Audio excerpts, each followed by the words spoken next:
SSC GD exam और CHL exam में पूछे जाने वाले मोस्ट संभावित प्रश्न लेकर आए हैं जनरल और जीए और स्टडी जीके के। तो चलिए शुरू करते हैं दोस्तों। हमारे यहाँ पर पहला सवाल दिया गया है, रहनुमाई माजदा यासन सभा के संस्थापक कौन थे दोस्तों? तो ये कौन थे? तो नौरोजी फरदुनजी थे। कौन थे? नौरोजी फरदुनजी थे। अगला सवाल है, भारत ने हॉकी में अपना पहला विश्व कप खिताब कब जीता था? यहाँ पर मोस्ट इंपोर्टेंट क्वेश्चन पूछा गया है कि भारत ने हॉकी में अपना पहला विश्व कप खिताब कब जीता था? तो सन 1975 में जीता था। ऑप्शन नंबर सी दोस्तों यहाँ पर क्या होगा? राइट आंसर होगा। अगला सवाल है, हॉकी का जादूगर किसे कहा जाता है? हॉकी का जो जादूगर है किसे कहा जाता है दोस्तों? तो याद रखना, मेजर ध्यानचंद को। मेजर ध्यानचंद को क्या कहते हैं? हॉकी के जादूगर कहा जाता है। अगला सवाल है, मेजर ध्यानचंद की जयंती किस दिन मनाई जाती है दोस्तों? मेजर ध्यानचंद की जो जयंती है वह किस दिन मनाई जाती है? तो यहाँ पर दोस्तों राइट आंसर होगा 29 अगस्त को। याद रखना, 29 अगस्त को मेजर ध्यानचंद की जयंती मनाई जाती है। अगला सवाल है, आजादी से पहले भारत का सबसे बड़ा व्यापारिक साझेदार कौन सा देश था? आजादी के समय भारत का सबसे बड़ा जो व्यापारिक साझेदारी देश था वो कौन था? वह ब्रिटेन था। कौन सा देश था दोस्तों? तो वह ब्रिटेन था। अगला सवाल है, इंटरेस्ट रिसीट और डिविडेंड किस प्रकार के राजस्व में आते हैं? तो ये गैर कर राजस्व में आते हैं। ऑप्शन नंबर सी हमारे यहाँ पर दोस्तों राइट आंसर होगा। अगला सवाल है, डिविडेंड लाभांश आमतौर पर किस पर प्राप्त होता है? तो यह शेयर पर प्राप्त होता है। अगला सवाल है, डिबेंचर्स पर क्या मिलता है? डिबेंचर्स पर क्या मिलता है दोस्तों? तो यह ब्याज मिलता है। Option number C right answer होगा। अगला सवाल है, 1952 में कौन सा फंड स्थापित किया गया था? सन 1952 में कौन सा फंड स्थापित किया गया था? तो SIDBI जो फंड है वो स्थापित किया गया था।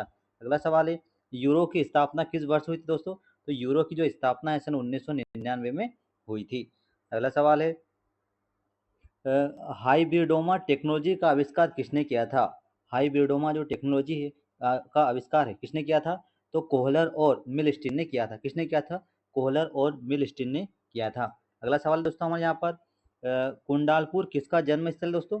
तो महावीर स्वामी का जो जन्म स्थल कहाँ पर है? तो कुंडालपुर में स्थित है। अगला सवाल है, कुंडालपुर किस जिले में स्थित है दोस्तों? तो यह नालंदा में स्थित है। कहाँ पर स्थित है? तो यह नालंदा में स्थित है। नेक्स्ट क्वेश्चन है, बुद्ध का बचपन का नाम क्या था? तो बुद्ध का बचपन का नाम क्या था दोस्तों? तो सिद्धार्थ था। बुद्ध के बचपन का नाम क्या था? तो ये सिद्धार्थ था। अगला सवाल है, पूना पैक्ट किस वर्ष हुआ था? पूना पैक्ट किस वर्ष हुआ था? तो सन 1932 में। सन 1932 में क्या हुआ था? पूना पैक्ट वर्ष हुआ था। अगला सवाल है, पूना पैक्ट किस वर्ग से संबंधित है? तो यह दलित वर्ग से संबंधित है। किससे है? तो दलित वर्ग से संबंधित है पूना पैक्ट। अगला सवाल है, 1946 में अंतरिम सरकार बनाने के लिए किसे आमंत्रित किया गया था? तो 1946 में पंडित जवाहरलाल नेहरू को आमंत्रित किया गया था। ठीक है ना? तो ऑप्शन नंबर सी हमारे यहाँ पर दोस्तों राइट आंसर होगा। अगला सवाल है, 1905 के बंगाल विभाजन के विरोध में आंदोलन का नेतृत्व किसने किया था?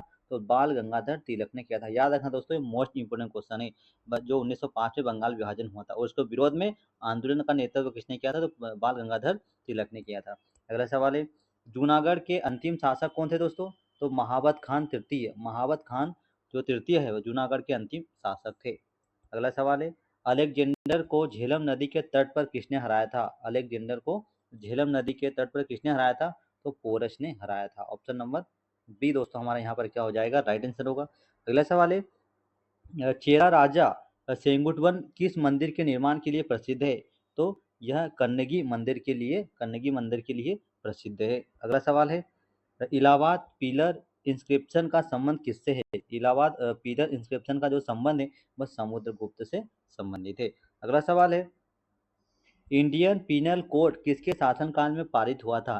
तो इंडियन पीनल कोड है वह लॉर्ड कैनिंग के शासनकाल में पारित हुआ था। दोस्तों अगला सवाल है, यहाँ पर मोस्ट इंपोर्टेंट क्वेश्चन पूछा गया है कि सिल्वर रिवॉल्यूशन किससे संबंधित है? तो ये अंडा उत्पादन से। जो सिल्वर रिवॉल्यूशन है वह अंडा उत्पादन से संबंधित है।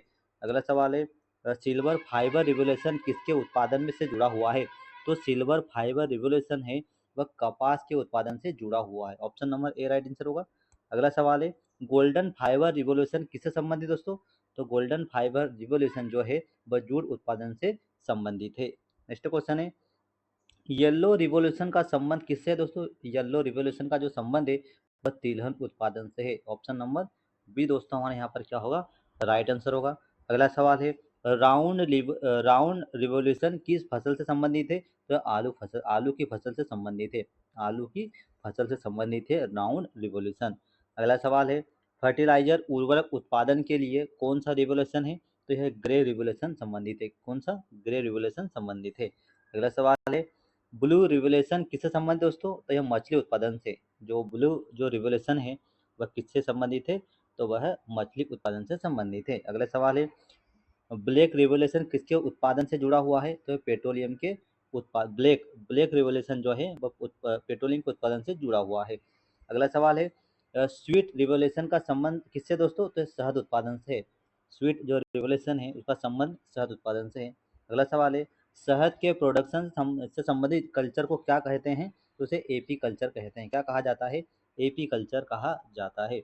अगला सवाल है दोस्तों, अंगूर की खेती क्या है दोस्तों? तो अंगूर उत्पादन। जो वर्टिकल्चर अंगूर की खेती वर्टिकल्चर क्या है?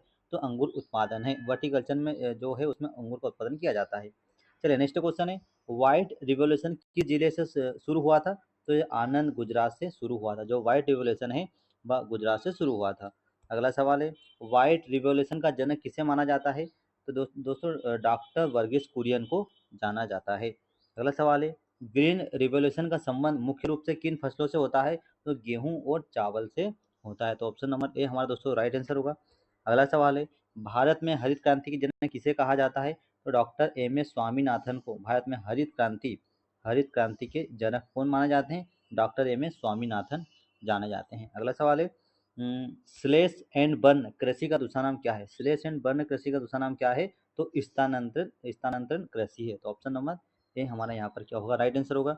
अगला सवाल है, भेड़ के शरीर से ऊन निकालने की जो प्रक्रिया होती है उसे क्या कहा जाता है? तो उसे शेयरिंग कहते हैं। क्या कहते हैं?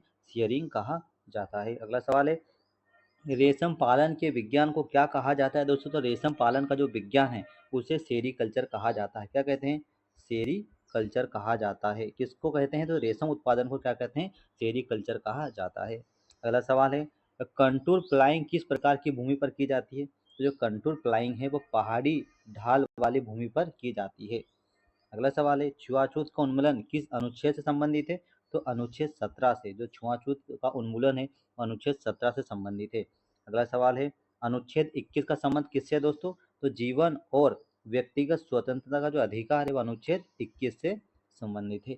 अगला सवाल है, भारत में सोने के सिक्के सबसे पहले किसने जारी किए थे? तो इंडो ग्रीक ने। तो भारत में सोने के जो सिक्के सबसे पहले किसने जारी किए थे? तो इंडो ग्रीक ने जारी किया था। अगला सवाल है, भारत डायनामाइट लिमिटेड कहाँ पर स्थित दोस्तों? तो भोपाल में। जो भारत डायनामाइट लिमिटेड है भोपाल में स्थित है, मध्य प्रदेश में। अगला सवाल है, भारत और श्रीलंका को कौन सी जल संधि अलग करती है? तो पाक जल संधि भारत और श्रीलंका को अलग अलग करती है।